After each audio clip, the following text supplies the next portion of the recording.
Antetokounmpo reported to Team Greece. New video of him at practice dropped today. He's getting ready for FIBA Eurobasket. Greece will be one of the favorites when that tournament tips in about 3 weeks. Our senior NBA insider Shams Charania had some reporting on Giannis earlier today on First Take. Let's take a listen. Sources tell me there is nothing set in stone about whether Giannis Antetokounmpo wants to stay in Milwaukee or whether he wants to leave elsewhere. He's been evaluating his future this entire offseason. I reported way back in mid-May that he's open-minded about whether his best fit is in Milwaukee or is it a trade elsewhere.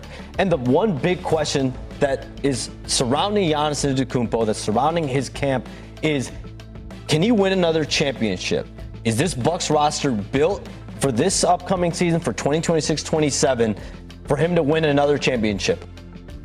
The Bucks underwent a big roster makeover this offseason, waiving Damian Lillard and seeing Brook Lopez leave in free agency. However, they were able to bring in Miles Turner from a division rival in Indiana. The Bucks also looked at getting guard help with Cole Anthony, Gary Trent Jr., and Kevin Porter Jr. So nothing set in stone regarding Giannis's future, according to Shams. You just heard it right there. Now Damian Lillard's injury drastically changed the outlook for Milwaukee. However, Ramona, are you surprised by any of this? I'm a little surprised in that, even though Shams even said it, he said sort of the same thing earlier this summer.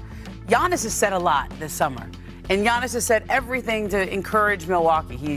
There was one press conference that says my kid's passport say Milwaukee. There was the all-in stuff. I mean, he's been very encouraging towards the city. And so if they've made that remarkable move for Miles Turner, which I don't know, could go down as one of the best or worst moves we've seen in a long time, just because of how much they're going to have to pay in dead money to the way they got rid of Dame.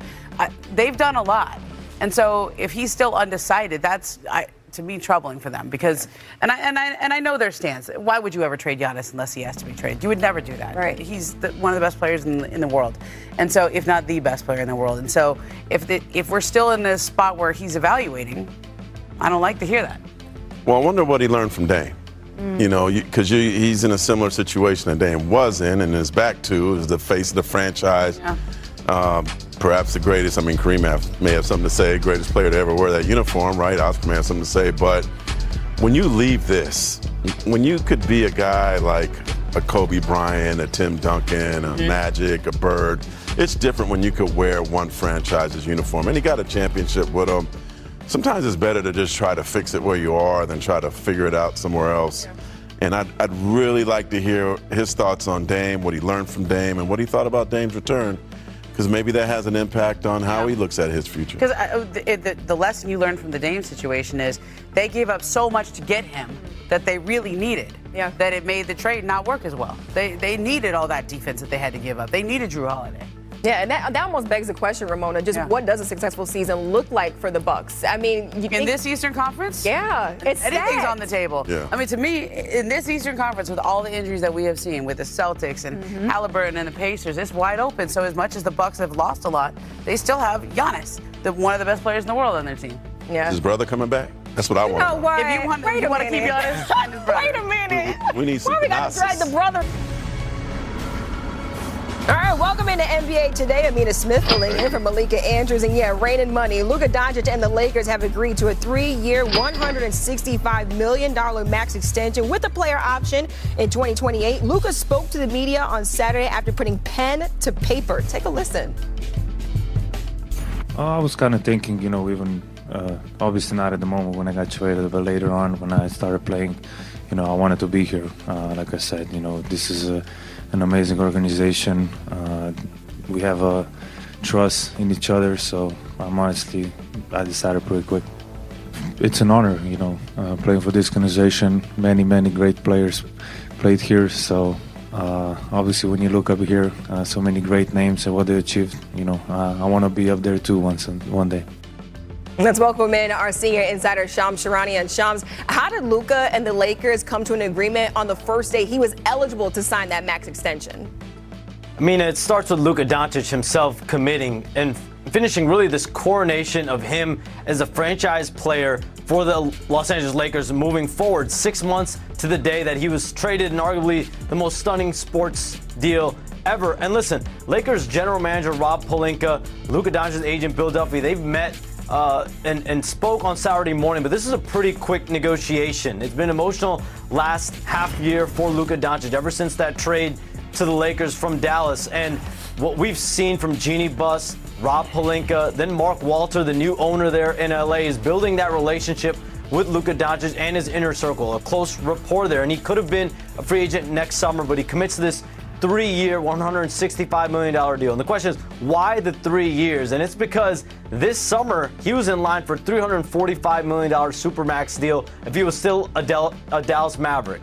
Obviously, he was traded to the Lakers, and by getting that player option in 2028, he's going to have 10 years of service. He'll be able to opt out and be eligible for a 5-year, $417 million deal when he'll be able to recoup all the money that he lost by virtue of missing that Supermax. So some business sense, but there was going to be some level of commitment with Luka Doncic at some point this offseason. 3 years, 165. Look, all I hear is a lot of M's and also just a new dawn here in LA. Shams with the latest. Don't go too far. The Luka extension has been a key point for the Lakers this offseason, and now they have him locked in through the 2028-29 season, which is a player option. Now with Luka in LA for the foreseeable future, here he is on his mindset after the new deal. Yeah, honestly, I think we have a great team. We have what we need to compete for the championship. You know, our bring, we're already, brought, try to win every game, no matter what. And, you know, we got some new great guys being on the team, and so, you know, we're going to go for it. All right, now welcome in our two senior writers, Ramona Shelburne and Mark Spears. Ramona, you can hear the urgency in Luka Doncic's voice right there. What's your biggest takeaway from this extension? This feels like Luka Doncic's team now. Like, he isn't just the guy that got traded to the Lakers. He isn't the guy who is figuring out what the heck happened and why Dallas traded him.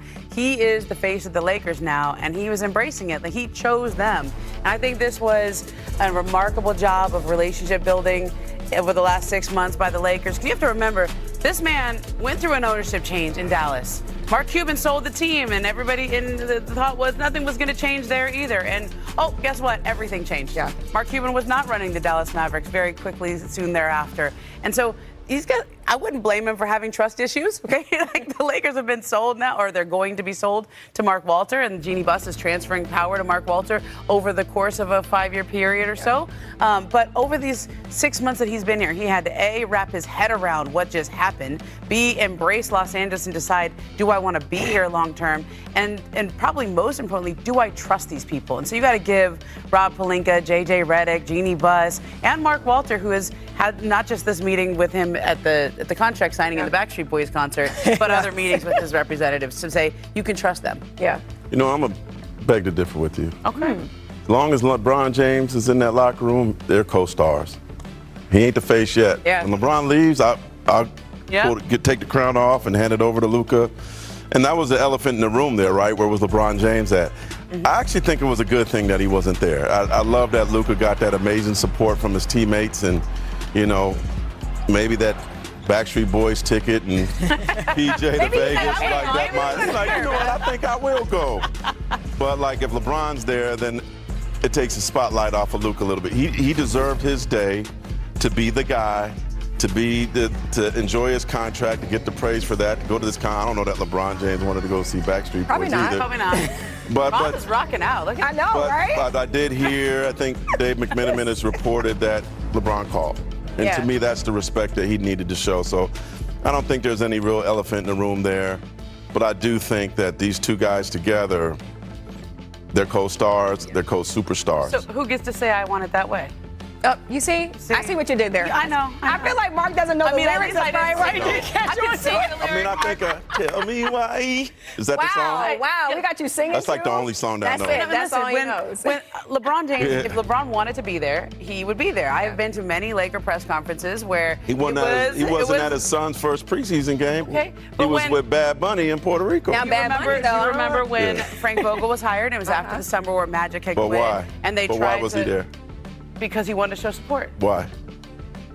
because it was his team. But it was drama going on, right? Yeah, because Magic had stepped down. Yeah. And then they went through a very strange coaching search where they didn't hire his guy Tyronn Lue. Yeah. And they ended up with Frank Vogel and LeBron, and there had been things that had been uncomfortable between the sides.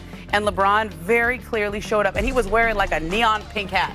At that press Make conference. sure you Like, hey, saw by him. the way, I'm here. Yeah. And I'm showing my But support. with his drama with the team right now, I think it would have taken away from Luka's press conference if he was there. Yeah, you're probably right. I think he made the right decision. I feel like you win and you lose in both situations. He can't, You lose and lose because in of both who he is, situations. right? Yeah, because of who LeBron is, it doesn't even matter. If he Yeah. shows up, it could be a bad thing because he's trying to, take the spotlight. Or if he doesn't show up, it's a bad thing now because now you're not supporting Luka Doncic. So I guess it's a lose-lose situation. But the fact that he called, I think He that's called. a big deal. He called. He reached out, and that's Yeah. really that's all that matters. All right, and check this out. After the extension, Luka put this out on X saying, "I'm also committing $5 million to help 77 young athletes around the world chase their dreams, just like I did. Basketball gave me everything, and I'm lucky to be able to give back and help the next generation." Great to see Luka giving back and setting up the next generation of ballers. And speaking of extensions, we've got some breaking news here on NBA Today. Shams Charania back here with us, and Shams, what can you tell us about another extension out in San Antonio?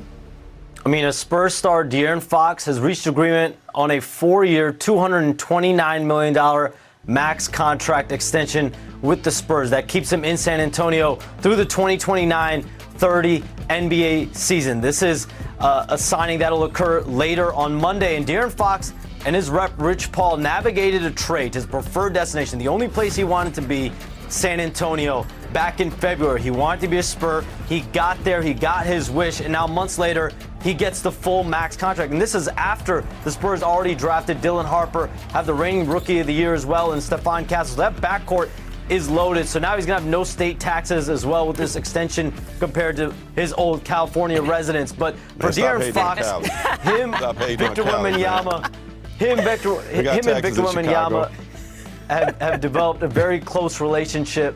And, overall, I think for the Spurs, this is something that they wanted to make sure they got done early this offseason. Yeah, Spurs making sure they made that move early. Shams catching a stray right there for taking a shot at California. Shams, thanks so much for that. They made a lot of tax where Sean lives, too. Yeah, that is true, too. And now you have, this Spurs team last season, they really underachieved. They lost Wemby to the blood clot, then also finished under 500. So, Mark, just what is the ceiling for this Spurs team now knowing that De'Aaron Fox is going to be there with this extension? Well, first, kudos to De'Aaron. He got what he wanted. Mm-hmm. He's back home. His wife's from around there. He got paid, and he's with Wemby. But the question is, a lot of people don't know this. The Spurs haven't been in the playoffs since 2019, which sounds kind of absurd to say. It is. Wemby has not played in the postseason. I expect him to be healthy and take the team to the playoffs. I think they will be a playoff team. And then the next thing is people are like, well, De'Aaron, you got these other two guards, great guards, Castle, the rookie coming in. I don't think they do anything right now. You let those two guys, let Harper grow, let Castle grow some more, and Fox will be a great mentor for them. They're a really scary team if everybody's healthy. Yeah, and it's hard to evaluate anything last season because so much happened to the Spurs. Yeah. From Greg Popovich having his health issues and then eventually stepping down. Mitch Johnson coming in the middle of the year, having to take over, actually early into the year, and having to take over on the fly. Wemby had blood clots, shut down his season right after the All-Star break. And even De'Aaron got there, and they played a little bit together, but they didn't really get to see what that combination can do. And so I think I'm excited to see what the Spurs do. I think this gives Dylan Harper some time to grow. This gives Stephon Castle some time to grow into those roles. And as Mark said, maybe 3 years from now, that might be a decision they have to make, but it's not a decision for today. Gives the coach time to grow, too, with his first training camp. Yeah. And let's talk a little bit about De'Aaron Fox and his fit with Wemby, though, also. Mark, how do you think those two fit together on the court? Oh, you know what? I think that Fox's time with Sabonis probably could help, pick and rolls. And, Sabonis was certainly the kind of guy that could shoot threes, make a mid-range.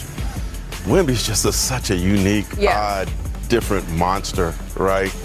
And so that's why I think training camp is important.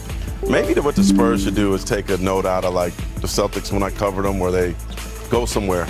I don't know if they're doing training camp somewhere else, but when you have so many new pieces like that, bring them away Yeah. So they could get to know each other and build some camaraderie too. Yeah, build that chemistry. That's going to be huge for this San Antonio team going into next season. All right, coming up on this jam-packed show, we've covered Luch ties, their longest win streak in the last 10 seasons. Kelsey Mitchell and Aaliyah Boston have dominated, averaging 19 and 15 points per game, respectively. And the Fever have kicked it up a level as of late with their longest active win streak in the W right there. Indiana has also moved up, and the standings are now just a game and a half back of second place in the league. And how lucky are we? We've got head coach Stephanie White live in studio here with us. Thank you so much for taking